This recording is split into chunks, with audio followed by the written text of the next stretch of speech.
Diana Cecilia Rodríguez, ex diputada, está con nosotros. Buen día y gracias por aceptar la invitación. Gracias a ustedes, muy buenos días y a todos los televidentes. Antes de abordar los temas relativos a la Asamblea Nacional, hay un anuncio que dio en los últimos días el presidente de los Estados Unidos, Donald Trump, relacionado al Canal de Panamá. Ya no son los buques de los militares estadounidenses, sino ahora también los buques comerciales que pretenden ser, que pasen por la vía interoceánica de forma gratuita, el memorándum. Yo quisiera brevemente conocer su punto de vista por lo que está pasando y después abordamos los temas relativos a la Asamblea Nacional. Sí, gracias, Félix. Mire, esto es muy delicado. Yo creo que cualquier relación en la que no hay equilibrio, es decir, ellos son una potencia, nosotros somos los débiles de la relación, hay que tener valentía y hay que tener dignidad para no ceder a todo lo que se pretende ni a todo lo que se nos propone, porque cuando dejemos de ser útiles nos van a dar una patada y nos van a dejar complicados con el resto del mundo, porque habremos nosotros mismos violado nuestro tratado de neutralidad o las condiciones de la neutralidad. Yo creo que eso es lo que tiene muy preocupado a muchos sectores de la población. Hay otros que tal vez no comprenden las implicaciones de esto, pero yo quisiera recordarle a los del gobierno que esto tiene un contexto histórico en el que Panamá tiene una lucha reivindicativa que ha venido por generaciones. Por lo tanto, esto lesiona no solo la dignidad nacional, sino también los compromisos internacionales que Panamá ha adquirido para mantener la seguridad del canal. Cualquier memorándum que se haya firmado antes fue fuera del contexto de las presiones y la narrativa que Donald Trump le ha montado al mundo.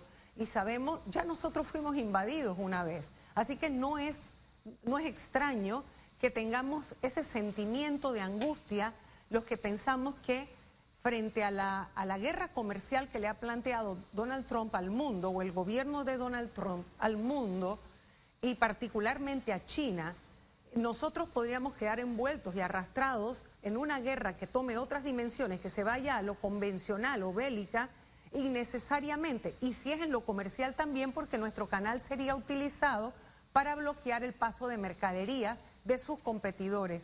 Cualquiera de esos escenarios nos coloca a nosotros en posición de estar violando los términos del tratado concerniente a la neutralidad permanente del canal.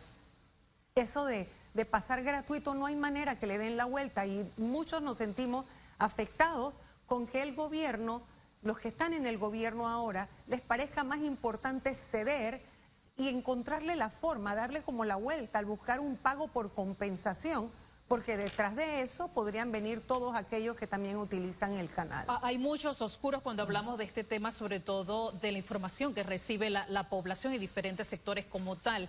¿Es porque no lo sabe hacer el gobierno en clarificar la información o no lo quiere hacer, exdiputada?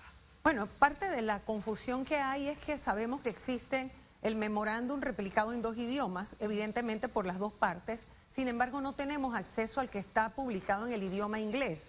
Y cuando los voceros de Donald Trump y él mismo hacen referencia a la relación con Panamá y estos acuerdos firmados, ellos hablan de un posicionamiento muy distinto al que nos plantea el gobierno panameño, que habla de soberanía, de que no son bases, pero cuando usted lee el memorándum firmado, por ejemplo, con el ministro Ábrego, allí habla de instalaciones en las condiciones que están, pero que habrá construcciones bajo las leyes y con los contratistas de ellos. O sea, hay una serie de líneas finas, de líneas grises, que están escritos de una forma que permite la interpretación ambigua por cada una de las partes y dependiendo de lo que estén defendiendo. A su juicio, como conocedora del derecho, ¿sí son bases las que se van a establecer temporalmente? Bueno, mire, en derecho hay una forma, un principio de análisis jurídico, y es que aunque usted le ponga un título a un documento, si el contenido es el que determina su naturaleza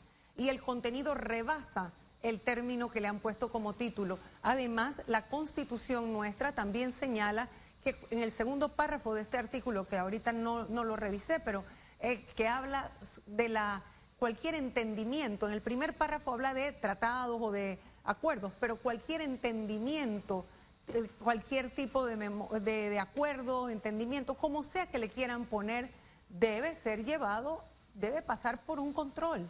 Y aquí no se está haciendo, o sea, se ha decidido hacerlo todo desde el Ejecutivo en un tema que es muy sensitivo para Panamá, para Panamá y los panameños que entendemos lo que significa la soberanía, que es el total control de su territorio. Y sabemos que en el memorándum se está hablando de que en las antiguas bases de Sherman, Howard y Rodman, que son instalaciones que ahora incluso hasta tienen otros nombres y ellos no los utilizan, tienen nombres panameños, estoy entendida que son oficiales panameños caídos. Bueno, así deberían llamarle incluso, pero no, hay como una insistencia de los emisarios de Donald Trump de demostrarle al mundo que ellos están recuperando el canal. Y esa presencia de tropas militares, ya sea para trabajos conjuntos o no, o sea, no importa cómo lo quieran poner, hay presencia militar extranjera en Panamá a propósito de la seguridad del canal. Y eso lo prohíbe el tratado concerniente a la neutralidad permanente y también la Constitución panameña. Sí. Licenciada, a mí me gustaría abordar el tema de la amnistía que se discute en estos momentos en la Asamblea Nacional. Y digo que se discute porque hay una posibilidad. Recordemos que la primera amnistía o el primer proyecto de ley relacionado a amnistía fue rechazado por la Comisión de Gobierno de la Asamblea Nacional. Se presentó un informe de minoría ante el Pleno Legislativo que está pendiente a su votación. Luego el diputado Luis Eduardo Camacho presenta otra iniciativa, también de forma mínima o reñida, si se quiere decir así, fue rechazada en la Comisión de Gobierno, 3 votos a favor, 3 votos en contra. Pero aquí lo cierto es que ya esta semana cierra la segunda legislatura del primer periodo de sesiones ordinarias de la Asamblea Nacional. Y hay diputados que insisten que esta ley debe pasar por el órgano legislativo. Mire, esa pretensión uno la puede entender desde el punto de vista de sus actores, proponentes y los beneficiarios políticos. Sin embargo, no hay nada más inconveniente para el país en este o en cualquier momento que se pretenda arropar bajo el concepto de delito político algo que no lo es. Lo principal para poder calificar el delito como político es la motivación del agente o el agente activo o el actor. Y ninguno de esos casos, ni New Business, ni Odebrecht, ni Blue Apple, que están señalados con nombres en esos proyectos de ley, buscaba cambiar ni el orden constitucional, no buscaba cambiar el orden social establecido, no era un acto de sedición, no fue un acto de rebelión. Eran transacciones comerciales con visos dándole apariencia de legalidad a través de la utilización de fondos públicos, las coimas y otras formas, cualquiera de los tres, ¿no? Distintas maneras de delitos comunes, graves, como el blanqueo de capitales, la corrupción de servidores públicos. Por lo tanto, el uso abusivo de este derecho, porque vamos a poner las cosas en cada una en su dimensión, es una facultad del legislativo. ¿Dar amnistías por delitos políticos? Sí, eso lo dice la Constitución. Pero lo que no puede hacer la Asamblea, igual que dijo ya la Corte Suprema de Justicia en fallos, es que ni el indulto ni la amnistía son facultades ilimitadas o son absolutas. Tienen las limitaciones que le da la propia ley. Por lo tanto, ambos actos, el del indulto por el Ejecutivo o el de la amnistía por el Legislativo, están solamente destinados a hacer perdón en delitos políticos. Entonces, mal puede la Asamblea pretender venir a definir lo que es delito político sin tomar en cuenta el bien jurídico que se tutela. Y es un exabrupto lo que se está pretendiendo hacer. Ahora, un tema que definitivamente ha encendido las alarmas de diferentes sectores. Vimos la semana pasada una conferencia de prensa de diferentes grupos organizados donde han elevado su voz en que esto no puede ser. Incluso una aberración jurídica, así lo han calificado. Hay una tosudez de una minoría, entonces, exdiputada. Sí, bueno, más de 30 organizaciones de la sociedad civil se han pronunciado y, por supuesto, la academia tampoco puede avalar esto porque definitivamente rompe con el orden jurídico, pero además le da un golpe mortal al sistema de administración de justicia, porque cada vez que entonces alguien no esté de acuerdo con una sentencia o un fallo de la Corte, se va a ir a la Asamblea a buscar una ley para pasarle por encima. O sea, esto no podría, esto rompe el Estado de Derecho. Ya hay una sentencia en firme ejecutoriada en el que el expresidente Ricardo Martinelli ha sido condenado por un delito común y es un delito grave. Entonces, sus adláteres o sus actores políticos, ¿verdad?, no pueden hacer un uso absoluto ni abusivo de un derecho que tienen por la investidura que tienen ahora como diputados. Eso incluso también es lesionar el propio mandato que tienen como diputados de la República. Eso no beneficia a nadie más que específicamente a Juan Carlos Varela, a Ricardo Martinelli y a un par de ministros más y otros empresarios que estuvieron involucrados en estos delitos. Así que definitivamente que esto tiene una motivación que está fundada en las lealtades pagadas, o sea, en ir a hacer un mandado. Y nosotros no podemos retroceder el país de esa manera. El diputado de Realizando Metas, Luis Eduardo Camacho, ha confirmado que nuevamente este anteproyecto de ley volverá a ser presentado ante el Pleno Legislativo en la próxima legislatura. Pero hay algunos diputados que votaron a favor de este prohijamiento en la Comisión de Gobierno en la última sesión, pero decían, no, lo que pasa es que vamos a prohijarlo, pero yo sé que viola la Constitución y cuando se dé el debate no aseguro que voy a votar a favor. Sin embargo, otros diputados sí señalaron, el caso de el diputado Ernesto Cedeño, Luis Duque, entre otros, José Pérez Barboni, Roberto Zúñiga, que este proyecto no se podía prohijar porque en sí adoptar este documento en la Comisión de Gobierno era pretender darle una viabilidad a una discusión, a un documento que flagrantemente violaba los artículos de la Constitución, y la misma Constitución señala que la Asamblea no puede expedir leyes que vayan en vía contraria del espíritu de la Constitución. Total, ni el espíritu ni la letra. Sí. Es el artículo 163 de la Constitución y estoy totalmente de acuerdo con ellos. No es lo mismo que el prohijamiento se use para una ley que sea polémica, en el sentido de que las personas no estén de acuerdo, pero sea una ley que busque el interés superior, el interés común o el interés colectivo.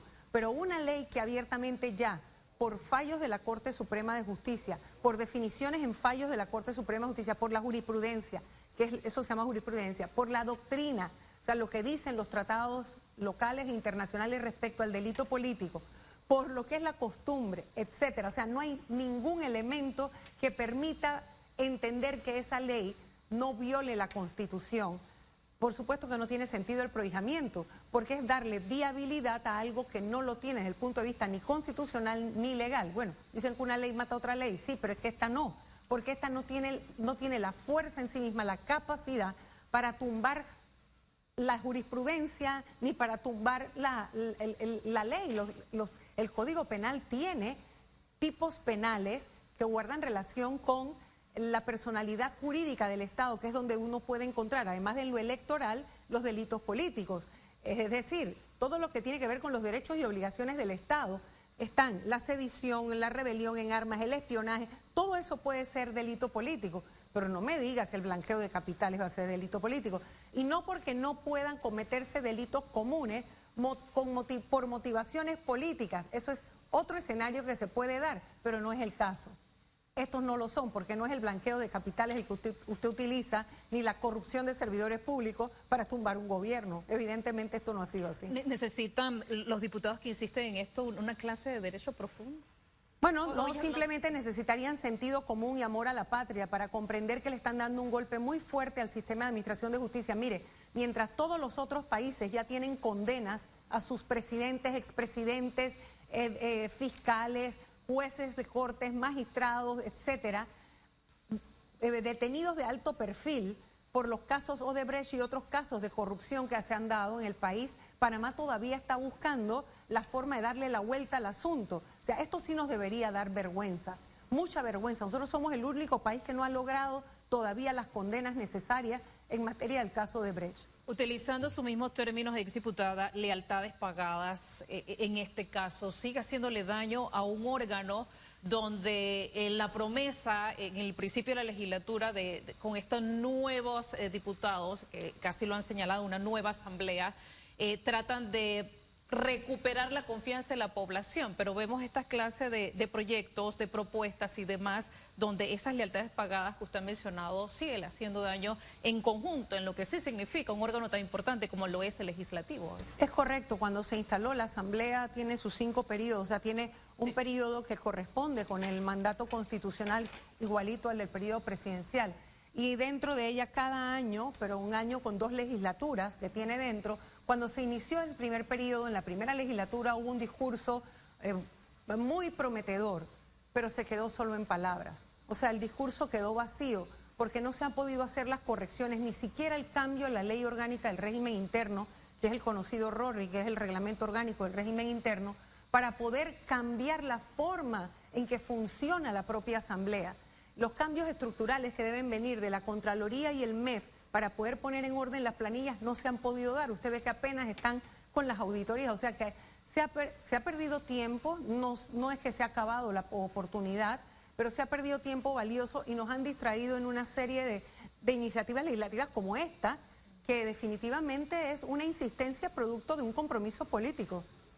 Licenciada, lo que hemos visto y podemos percibir por parte de los ciudadanos que está cada vez más pendiente de lo que hacen los diputados en la Asamblea Nacional, porque hay dos casos llamativos en la Comisión de Gobierno.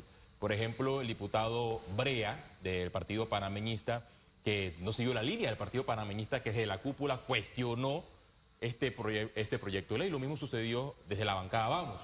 La cúpula de Vamos y los diputados de Vamos firmaron un documento y uno de sus diputados, el diputado Manuel Chen, pese a haber firmado el documento rechazando la amnistía, al final se abstuvo en la votación.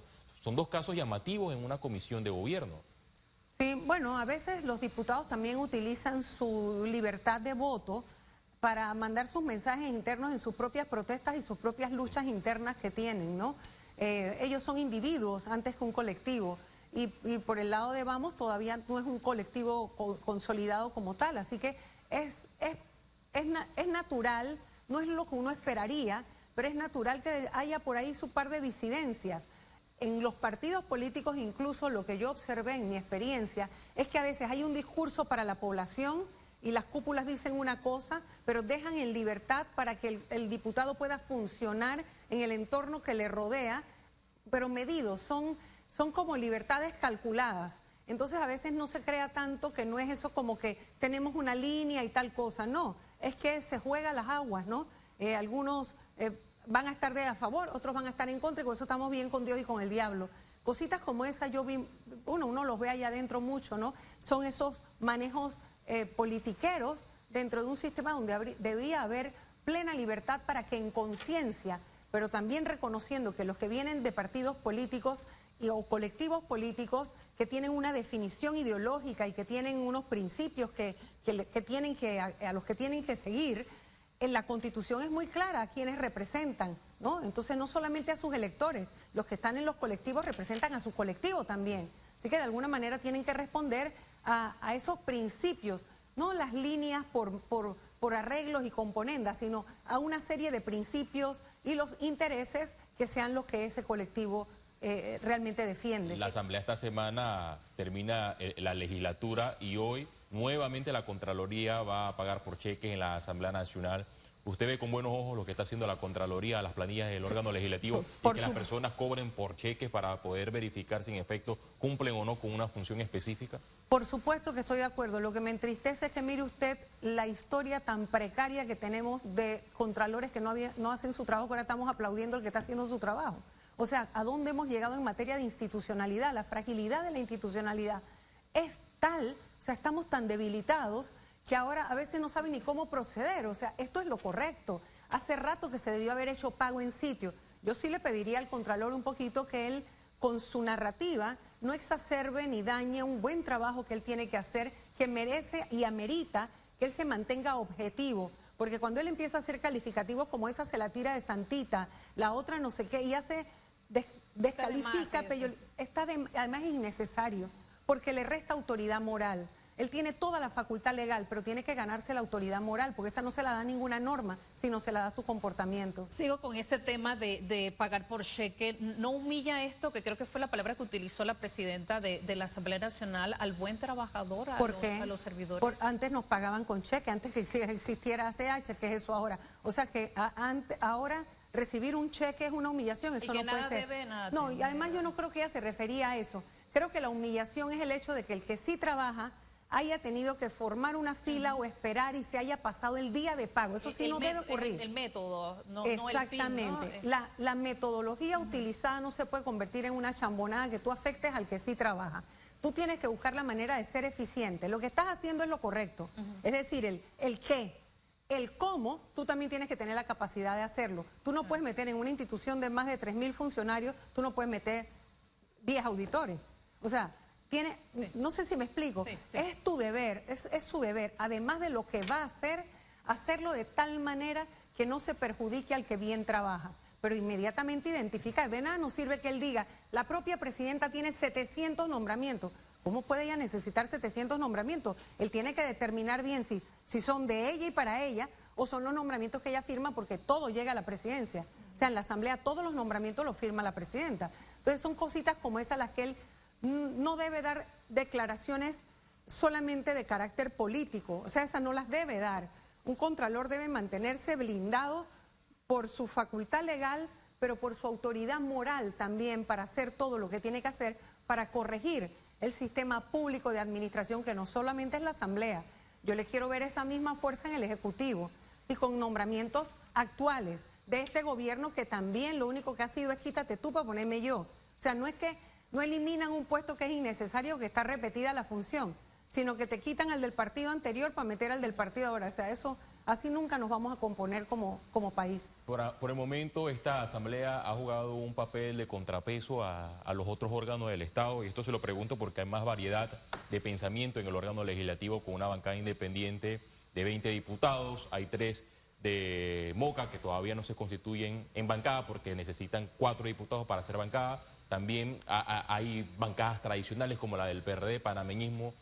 Por el momento esta es una asamblea que le hace contrapeso a los otros órganos del Estado, tomando en cuenta que debe jugar un papel protagónico en los próximos meses para pasar el contrato minero, que constitucionalmente esto debe ir por el órgano legislativo, aunque el presidente ha afirmado que el mismo no pasará por la Asamblea Nacional. No sé si él se refiere a la ley de moratoria. De moratoria, aunque la misma ley de moratoria hay un artículo que prohíbe esto. Sin embargo, llama la atención esta nueva estrategia del órgano ejecutivo. ¿Qué debe hacer la Asamblea Nacional? La Asamblea tiene que empoderarse y jugar su rol de balance de poder. Es decir, si ya tenemos un presidencialismo que está exacerbado por lo autoritario de nuestro presidente, porque tenemos un sistema presidencialista en el que una persona con el talante de él, con el carácter de él, lo que ha hecho es exacerbar ese presidencialismo y estamos cayendo en el autoritarismo. Bueno, y hay muchas acciones de él que lo demuestran. En la Asamblea no puede fallar en su rol de balance de poder. Pesos y contrapesos es lo único que sostiene, además de el procedimiento, porque la democracia es proceso. Entonces, lo sostienen los procesos. Y la Asamblea no puede permitir que el Ejecutivo la bypassee. Y además se lo dice como si fuera, eso no va para la Asamblea. Bueno, lo mismo hicieron con el memorándum de entendimiento, que a juicios de los entendidos, sobre todo aquellos internacionalistas que han explicado el contenido del documento, solamente el hecho de que pueda poner en riesgo el Tratado de Neutralidad bien ameritaría ir a la Asamblea. Así que la Asamblea siempre es como descalificada diciendo, ahí solamente están buscando el que hay para mí. Lo que yo llevo ahí, todo el mundo empieza a pedir. Pero ¿y qué pasa cuando tú ofreces? O sea, eso también es tan malo como cuando ellos piden. Entonces, así que sí, ese grupo de diputados que están haciendo su rol de fiscalización, están jugando ese rol administrativo de fiscalizar la gestión del Ejecutivo, es fundamental, sobre todo en los tiempos que estamos viviendo, no solo por la pretensión de reabrir la mina, que es un argumento muy simplista, eso de que porque el hueco ya está, eso no puede ser, nosotros no podemos caer en eso. Y hay que entender lo que dice el fallo de la Corte Suprema al respecto, aparte de la ley de moratoria. Pero usted ve que ya hay diputados hablando de que la ley sí se lo permite, o sea, que están cediendo su espacio y uno se pregunta a cambio de qué. Entonces, habrá otros que los hacen por criterio jurídico, pero eso amerita un debate. Así que ojalá que la Asamblea no se deje anular antes de actuar y que, por ejemplo, en la citación de los ministros sea tan insistente como la ley se los permita y en la forma que corresponda los haga comparecer, porque los ciudadanos tenemos muchísimas dudas respecto a eso que se ha inventado el ministro de la Autoridad del Canal del pago por compensación, que a juicio de muchos entendidos, en los que yo me sumo, no cabe de acuerdo al tratado concerniente a la neutralidad del canal y que en materia de minería metálica a cielo abierto, tampoco después del fallo y después de la ley de moratoria es tan fácil como lo plantea el Ejecutivo. Exdiputada, esas citaciones no son vinculantes. El hecho de que no sean vinculantes no significa que no sean bastante importantes en materia de rendición de cuentas. Y el ministro que no va realmente deberían sacarle su voto de censura, que aunque tampoco sea vinculante, va quedando en los antecedentes y va fortaleciendo el papel fiscalizador de la Asamblea. Y además de eso, los ciudadanos podemos ver qué ministros se atreven y cuáles no a darle cara al país, porque no es solo a los diputados.